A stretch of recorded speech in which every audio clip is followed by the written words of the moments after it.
Volvemos a los periodistas en este jueves, día en que de madrugada, en la noche y en el curso de la madrugada, se aprobó la reforma electoral secundaria, la reforma electoral legal, conocida como el Plan B del presidente Andrés Manuel López Obrador. Y la víspera, los 11 consejeros electorales del Instituto Nacional Electoral emitieron un pronunciamiento advirtiendo que esta reforma podría trastocar profundamente el sistema electoral de México, que se ha construido y perfeccionado durante más de 3 décadas y que hoy garantiza a las mexicanas y los mexicanos elecciones libres y renovación de los poderes. Tenemos aquí en el espacio de los periodistas al consejero Martín Faz, a quien le damos la bienvenida el día de hoy. Muy buenas tardes, consejero. Álvaro, Alejandro, un gusto saludarles y también a su auditorio. Muchísimas gracias. Una vez que se ha aprobado esta reforma, efectivamente, como quedó, consejero, se trastoca profundamente el sistema electoral mexicano al punto de que no puede garantizar elecciones libres.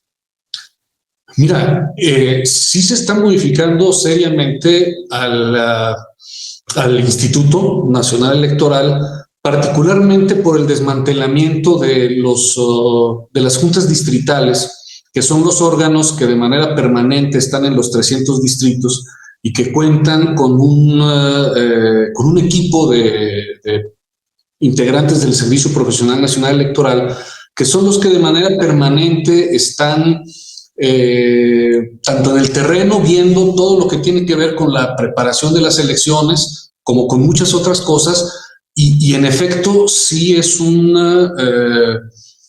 golpe fuerte para la capacidad instalada del instituto, que muy probablemente haga que los estándares de calidad con los que se realizan los procesos electorales no tengan los mismos o que vaya a mermar la capacidad que tenemos. Por ejemplo, la instalación de las casillas pues tiene que ver con el hecho de que hay vocales ejecutivos de capacitación de manera permanente que son quienes coordinan a los supervisores electorales y a los capacitadores electorales, que son los que elaboran los materiales, que son los que van dando seguimiento para que se visite a todos los funcionarios o a todas las personas que pueden ser funcionarios y que se les capacite. Entonces, al desaparecer estos órganos de manera permanente, porque ya no habrá personal del Servicio Profesional Electoral, sino que tendrán que contratarse personas eventuales, no para el cargo de supervisor y CAES, esos siempre son eventuales, sino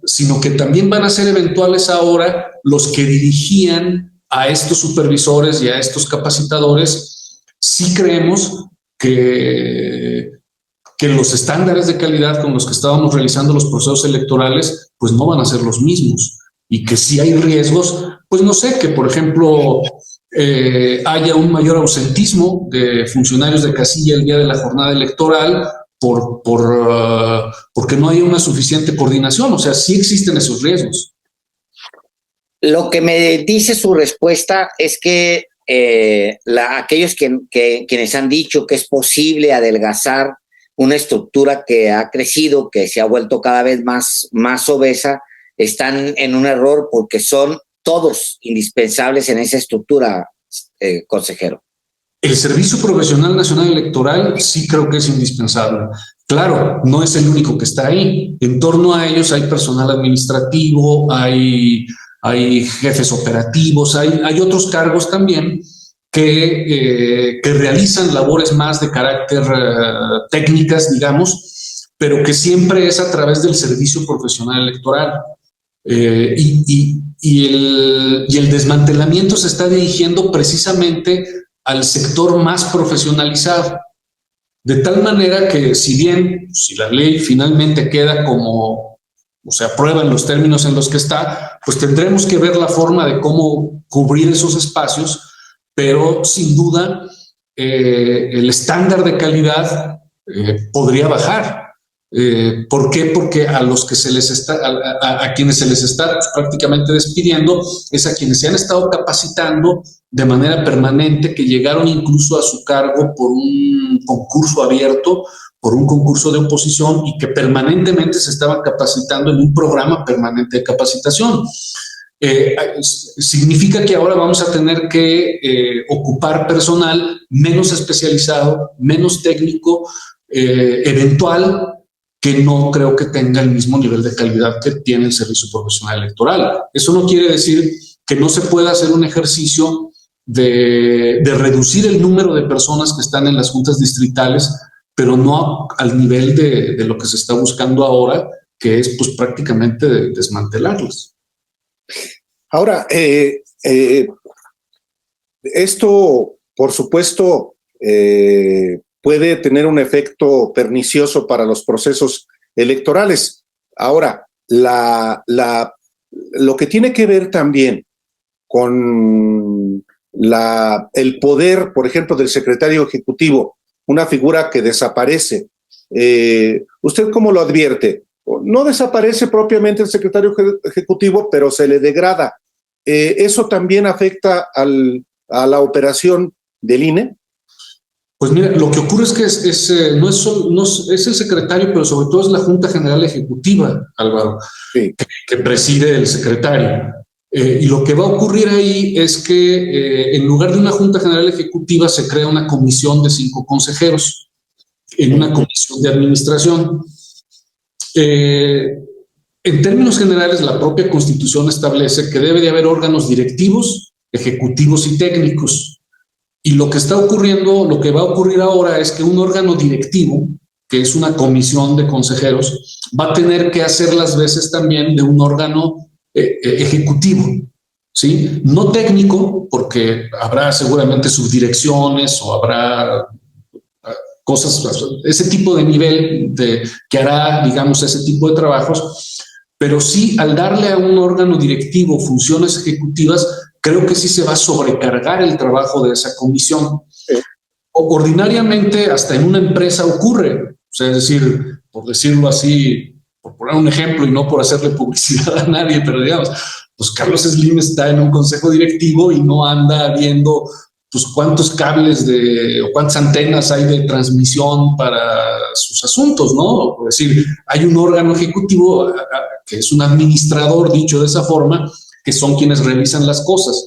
Entonces, digamos, sí se está estresando, no en un sentido psicológico, personal, de que hay pobres consejeros se van a estresar, pero sí se está estresando, digamos, en el sentido de darle una carga excesiva de responsabilidades a una comisión de carácter directivo para realizar actividades ejecutivas.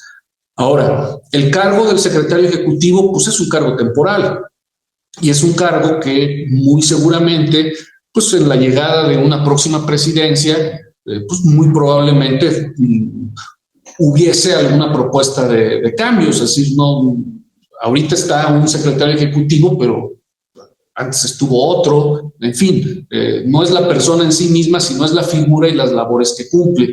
Entonces, y además, al concentrarse varias direcciones ejecutivas, ¿sí? También creo que se está creando una sobrecarga, digamos, de atribuciones en algunas direcciones ejecutivas que creo que van a implicar un ajuste que ahorita yo no estaría en condiciones de decir, pero lo vamos a ajustar de esta o de aquella forma, pero que sí va a implicar una forma, digamos, distinta de cómo se estaban realizando las cosas, sin duda, pero creo que con menores capacidades operativas en términos generales. ¿Por qué hay la sensación de que toda esta parte técnica nunca se ha potenciado en la discusión pública hasta ahora que ya es un hecho, bueno, casi un hecho esta ley, y se ha concentrado más bien en una defensa política con argumentos políticos sobre el INE?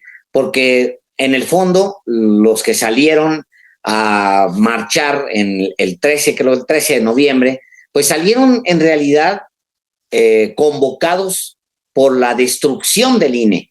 Es decir, la destrucción es muy distinto a decir se le va a reducir las capacidades operativas al instituto. La destrucción es la destrucción tal cual, y la argumentación es hay una destrucción de la democracia, y esa es la argumentación de Ciro Murayama, de Lorenzo Córdoba, y bueno, de los partidos políticos que son muy cercanos y con los que ellos se reúnen, PAN, PRI, PRD principalmente. Pues yo creo que tiene que ver con el hecho de que en la propuesta misma no hay un diagnóstico operativo ni técnico sobre estos ajustes, ¿no? Es decir, y además, pues la verdad es que esta propuesta fue una propuesta que salió de un momento a otro. Es decir, el plan A, dicho de esa forma, que era el constitucional, pues era, como todo asunto constitucional, sobre reformas un tanto cuanto más, no voy a decir abstractas porque eran muy concretas, pero sí eran más de carácter general, porque la Constitución pues solamente establece asuntos más generales. Pero cuando no aparece, cuando finalmente no pasa la reforma constitucional, ese mismo día que no pasó la reforma constitucional, se circuló el plan B, que es modificaciones a la reforma legal, y ese mismo día se aprobó pues de manera muy rápida, sin que hubiese un espacio de análisis para el tema, sobre todo para ver cuáles eran las implicaciones de carácter logístico y técnico. Y por otro lado, a nosotros como Instituto Nacional Electoral, pues no se nos preguntó tampoco, oye, ¿se pueden funcionar estas áreas? Oye, ¿se pueden quitar estas vocalías? ¿Qué tal si hacemos, en lugar de permanentes, temporales las juntas distritales? Pues la verdad es que tampoco se nos preguntó. Y yo sí creo que la ley, por lo menos en su exposición de motivos, carece de un diagnóstico técnico y operativo. Sí, hay un principio, por supuesto, que es el de la austeridad, y que hacer más eficaz con menos recursos el Instituto Nacional Electoral. Pero yo le preguntaría, usted efectivamente, después de que ha visto lo que ya se votó en el Senado y que faltaría solamente, si lo ratifica en sus términos la Cámara de Diputados y se promulga, le pregunto si efectivamente con esta reforma se produciría un efecto regresivo en los derechos reconocidos constitucionalmente y que pueden generar incertidumbre en torno de las reglas del proceso electoral. Mira, están cambiando, lo que pasa es que también se están cambiando, por ejemplo, asuntos de fiscalización. ¿Sí? Se están modificando también asuntos que tienen que ver con los procesos sancionadores. Y en esos temas, por ejemplo, pues sí hay algunos asuntos, como por ejemplo que a los partidos políticos les vamos a tener que, por ejemplo, auxiliar, ¿sí? Hay una regulación muy paternalista a favor de los partidos políticos, en donde, por ejemplo, a nosotros como INE se nos está dando una nueva atribución de auxiliarlos para, por ejemplo, que si viene una fecha límite para presentar un informe, nosotros vamos a tener ahora la obligación de avisarles y no tienen ellos que estar al pendiente de hacerlo. Eso va a significar una carga mayor para el área de fiscalización con menos recursos, y en ese sentido sí hay algunos elementos que sí implican una regresión, por ejemplo, en materia fiscal, en donde se está dando más cargas, pero también otorgándole menos capacidades de sanción, por ejemplo, ¿sí? Esto implicaría que, por ejemplo, una cosa que se está diciendo es que no se va a poder sancionar a menos que haya una regla explícita dentro de una ley, cuando, por ejemplo, suceden durante las fiscalizaciones lo que se conocen como ilícitos atípicos, cosas que no están previstas en la ley, pero que al momento en que tú estás haciendo una revisión fiscal, ves algunas cosas irregulares y por lo tanto sancionas. Y esto, por ejemplo, no va a ocurrir, ¿no?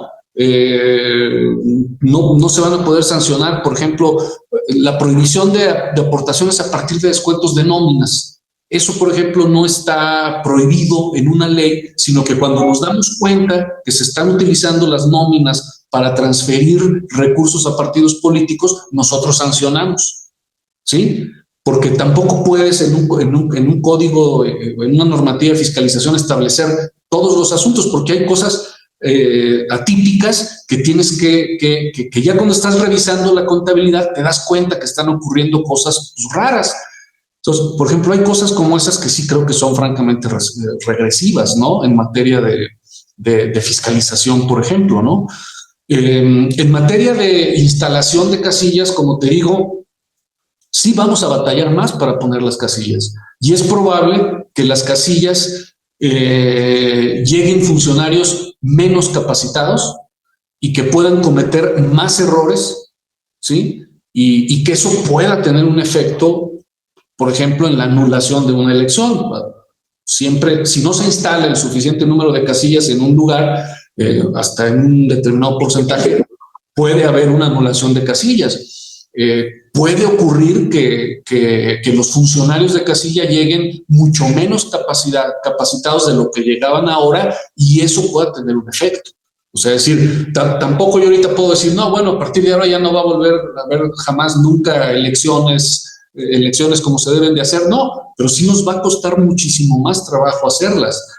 Evidentemente que quienes nos quedamos, pues tenemos el compromiso de lograrlo, pero sí creo que nos están quitando muchos brazos y mentes y personas para lograrlo con la efectividad con la que creo que lo habíamos hecho hasta ahora, porque yo creo que también otra cosa que hay que reconocer, sí está el asunto del costo, pero yo creo que también una de las cosas que hay que reconocer es que hoy día los procesos electorales no son un problema público como lo eran hace 30 años, cuando cada elección representaba un problema. Tú lo debes recordar, Álvaro, Alejandro. O sea, no había elección que no generara un conflicto postelectoral o un conflicto previo. Hoy día no.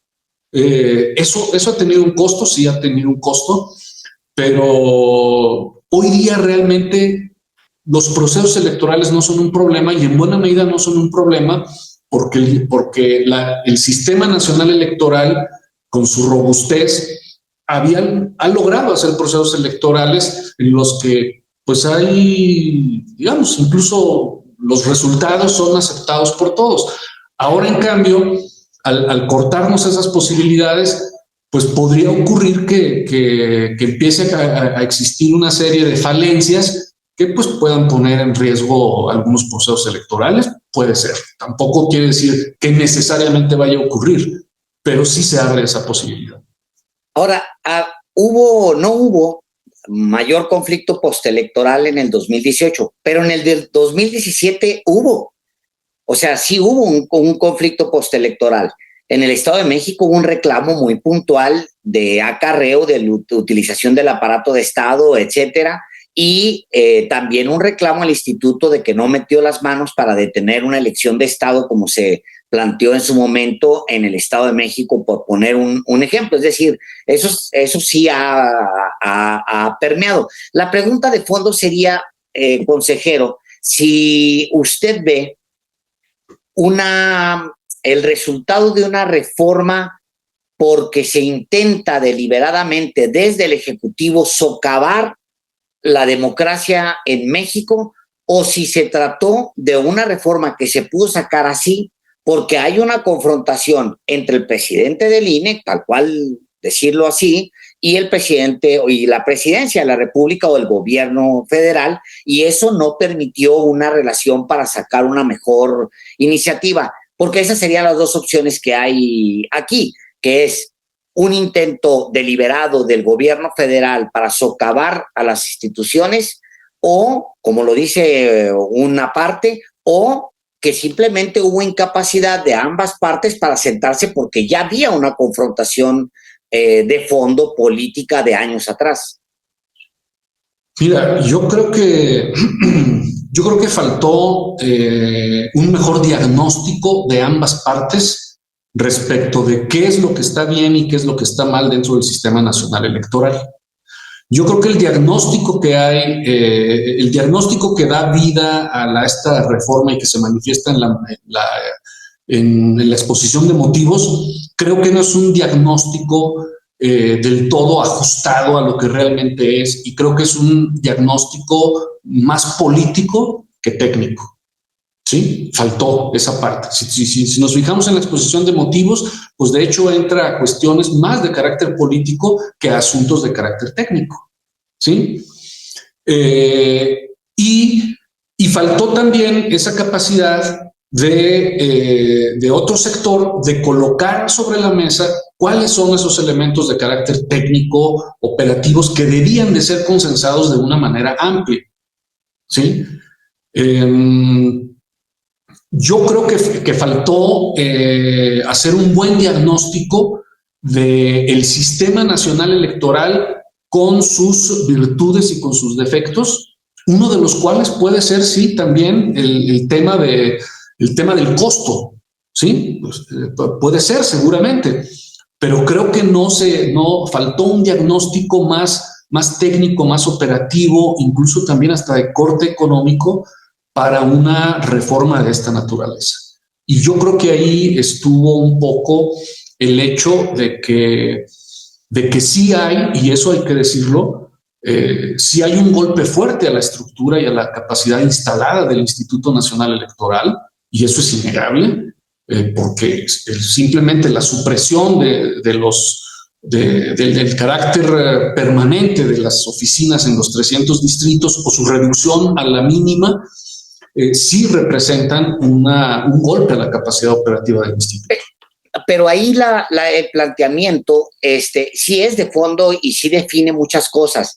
¿Es un intento del gobierno federal de darle un golpe a la democracia a partir de esta decisión y de esta iniciativa? ¿O fue una incapacidad de ambas partes para sentarse a ver los detalles técnicos de algo que funcionara? Yo creo que es más lo segundo, aunque también veo cierto,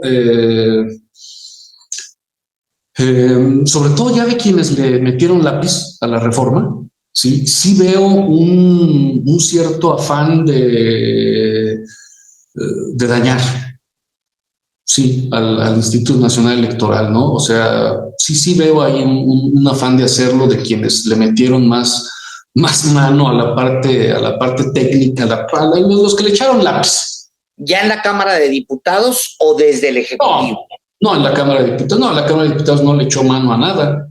¿Cómo no? Agregó un montón de cosas, por ejemplo, salvavidas para los partidos enanos. Sí, bueno, pero yo me estoy refiriendo sobre todo a la parte técnica operativa del instituto, ¿no? Porque la pregunta era si lo que se quiere es golpear al instituto. Y yo sí veo un ánimo de ensañamiento hacia algunas cosas del instituto. La verdad, sí veo un ánimo ahí. La verdad, sí lo veo, ¿no? Hay de solo político, pues sí, porque es un asunto político. También el tema electoral lo es técnico, pero es eminentemente político. Porque, por ejemplo, no es político que el consejero presidente del órgano electoral se reúna de manera clandestina con los presidentes de los partidos de oposición en el domicilio particular del secretario ejecutivo del INE. No eso contraviene, consejero Martín Faz, el artículo 41 constitucional, que pues hace que los servidores públicos, como usted, como Lorenzo Córdoba y como el secretario ejecutivo Edmundo Jacobo, se apeguen a los principios constitucionales de independencia, de autonomía, de objetividad y de máxima publicidad. Pues ese es parte del problema político. ¿O usted también asistió a esa reunión? No, yo no asistí a esa reunión. No, hay asuntos políticos. Ahora, de las decisiones individuales que el presidente realice, pues yo no puedo dar cuenta de ellas. O sea, es decir, si él resuelve ir a ese tipo de reuniones, pues él lo sabrá hacer. Lo único que sí te puedo decir es que Lorenzo Córdoba se va en 3 meses. Y se va Ciro Murayama, y se va la consejera Favela, y se va el consejero José Roberto Ruiz Aldaña. Y hay un cambio de carácter institucional. Yo creo que no era necesario hacer una ley que mermara las capacidades del instituto, particularmente cuando estamos ante la perspectiva prácticamente inmediata de una renovación del Consejo General, y además también cuando estamos en vísperas del inicio del proceso electoral presidencial. Todas las reformas electorales que se habían implementado en este país se hicieron primero para los procesos electorales intermedios, de alguna manera como para ver qué tal funcionaban, de tal manera que no pusieran en riesgo, por decirlo así, la elección presidencial, y tener ya una capacidad tecnológica, técnica, operativa y logística probada. Y sin embargo no está ocurriendo eso. Más allá de las filias y las fobias de cada quien, las de unos y otros, porque creo que son mutuas, las filias y las fobias en muchos casos, yo creo que no se puede, no se debiera de realizar una reforma a la ley que esté solamente impulsada, digamos, pues por esos asuntos en los que alguien puede decir, eso no está bien, no está bien que lo hagan, vamos a modificar toda la institución. Yo creo que una cosa es la institución y otra cosa son las personas, y las personas nos equivocamos. Yo, Martín Faz, me puedo equivocar, seguramente el secretario ejecutivo, otro consejero se puede equivocar, pero yo sí creo que no se requería agilizar de esta manera tan... Pues es que no, digo, tampoco vamos a no decirlo, o sea, pues es que les dieron una propuesta de reforma que ni leyeron siquiera en la Cámara de Diputados. Digo, vamos a decir las cosas también como son. Se las entregaron hacia el mediodía o a inicios de la tarde, y se votó en la noche, y este apresuramiento, yo creo que no era necesario este apresuramiento. Yo creo que se pudo haber hecho esto con mayor calma, abriendo más espacios para el diálogo, pero entiendo que la polarización, este contexto de polarización, pues no lo permitió, y desafortunadamente este contexto de polarización pues está haciendo que desde el punto de vista técnico, logístico y operativo esta propuesta de ley no sea la mejor. Y yo creo que faltaba, digamos, muy poco tiempo, unos cuantos meses, para una reforma al interior, con un cambio institucional que desde hace 9 años se sabía que iba a ocurrir, y que yo creo que se debió de haber pausado más este proceso, sinceramente, que ha sido muy precipitado. Una última pregunta de mi parte. Pues es ya inminente la salida de Ciro Murayama, y en particular ellos dos, que son, digamos, los que encabezan una confrontación directa, diaria casi en los medios en contra del presidente López Obrador. Ellos pues van a salir 4 consejeros, y esto va a poderse traducir de 2 maneras.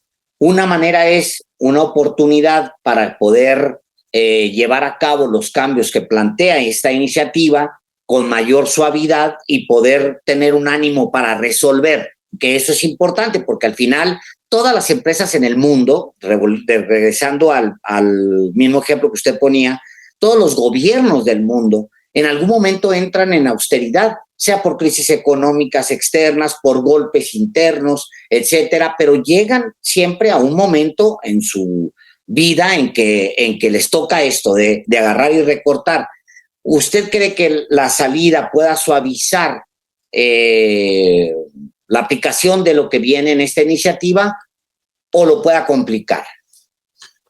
A ver, mira, los que nos quedamos, que pues yo soy de los que se quedan, lo que sí te puedo decir es que habrá un compromiso, al menos el mío, y yo también sé que habrá de parte de mis compañeros, de que en los términos y en el marco en que esta ley nos lo permita, pero asumiendo que sí hay pues digamos, un golpe hacia el instituto en el sentido de un golpe a su capacidad operativa, ¿sí? Sin embargo, nosotros vamos a hacer todo el esfuerzo y la reestructuración en los términos en los que la ley lo señala para que los procesos electorales se sigan realizando conforme lo señala la Constitución, es decir, con certeza, con imparcialidad, con objetividad, con transparencia, con eficacia, ¿sí? Nosotros es nuestro compromiso. Creo que sí nos va a implicar un replanteamiento de distinta naturaleza de cómo se hacían las cosas y que sí va a implicar una mayor, un mayor estrés, pero vuelvo a lo mismo, no a ese estrés personal o individual, ¿no? Sino un estrés de carácter institucional, porque vamos a tener que exigir con menores recursos, exigir mucho a quienes se quedan en condiciones un poco pues más adversas. Sin embargo, nosotros vamos a hacer todo nuestro compromiso para que la ciudadanía siga encontrando sus casillas con el material electoral, con funcionarios capacitados y que se puedan realizar los procesos electorales. Es decir, porque si no, pues entonces ya mejor, pues ahorita presentamos la renuncia y ya nos vemos, ¿no? O sea, decir, al menos no es la perspectiva de quienes nos quedamos, pero sí hay que reconocerlo. En los términos en los que la ley se está poniendo, sí hay un desmantelamiento de carácter operativo que va a implicar nuevas formas de hacer las cosas, pero no necesariamente esas nuevas formas podrán asegurar algunos de los estándares que hasta ahorita teníamos, ¿no? Ahora, nosotros haremos todo lo posible por ello. Sí. Una última pregunta de mi parte también, Martín Faz, consejero electoral. ¿Usted tuvo conocimiento o ha tenido conocimiento de esas reuniones clandestinas de Lorenzo Córdoba, del secretario ejecutivo, con los partidos de oposición fuera del marco institucional? No. ¿Y usted cree que es correcto, conforme al mandato del artículo 41 constitucional, los principios rectores para la actividad electoral a servidores públicos del INE, de hacer este tipo de actividades secretas? ¿Es correcto? Yo creo que un árbitro tiene que ser muy prudente. Yo, por ejemplo, siempre que me buscan, porque bueno, yo también platico con la gente del PAN, del Morena, del Movimiento Ciudadano, del PT, o sea, me buscan y siempre pues, lo hago dentro de los términos de, pues vamos a mi oficina, me hago acompañar de gente de mi oficina, pues porque lo que tratan conmigo pues son asuntos de carácter técnico, ¿no? Por ejemplo, en materia de fiscalización, en muchas ocasiones los partidos traen algún asunto que dicen, oiga, es que me van a sancionar por esto y yo creo que no, porque yo entregué esto, y dicen, bueno, pues los escuchas, me hago acompañar de mi equipo de fiscalización pues, para que mi equipo de fiscalización me ayude a ver el problema y podamos en un momento atenderlo. Y en ocasiones, pues, hay coincidencias, ¿verdad?, con lo que dicen los partidos, y en ocasiones, pues, ¿sabes qué? No es. Pero, digamos, yo es así como lo hago, ¿verdad? Yo puedo entender que haya algún tipo de reuniones, no del tipo, por ejemplo, que en alguna ocasión algún presidente de un partido político te puedas ver con él. Hay fotos de Mario Delgado con Lorenzo Córdoba también, claro, en algunos lugares, y no, es decir, puedo entender que hay ese tipo de reuniones, y yo creo que son reuniones, pues, permisibles. Ahora, participar en algún tipo de estrategia de alguna otra naturaleza, pues yo creo que eso es bien distinto, ¿no? Yo creo que eso es bien distinto. Yo de esa reunión, como me lo has preguntado, pues no, yo no me enteré de esa reunión, desde luego no asistí, desde luego no fui invitado, ¿no? Pero bueno, yo creo que ahí también, pues cada quien pues debe dar respuesta de las conductas que realiza en un momento dado. Muchísimas gracias, consejero Martín Faz, y pues vamos a seguir platicando seguramente, porque ya una vez que se consuma, si es que esto ocurre, esta reforma, pues ya platicaremos la implementación, porque además comienza el proceso para la elección de los 4 nuevos consejeros electorales, incluyendo al presidente. Afortunadamente, porque luego ya ves que había por ahí una idea que decían que no los querían nombrar y que sí íbamos a quedarnos nada más 7. No, qué bueno. Yo nunca pensé que fuera a ocurrir eso. Por fortuna ya está la convocatoria y en la propia convocatoria se establece que si no se llega a un acuerdo en la Cámara de Diputados, la Suprema Corte de Justicia lo puede resolver mediante insaculación. Entonces, yo creo que eso es un buen mensaje y qué bueno que esté echado a andar ese procedimiento. Pues que se anoten todos y todas los que consideren que tienen condiciones para llegar ahí. Así es. La convocatoria es abierta. Muchísimas gracias, consejero. A ustedes, y un gusto saludarles de nueva cuenta, Álvaro y Alejandro. Hasta luego. Gracias. Hasta luego.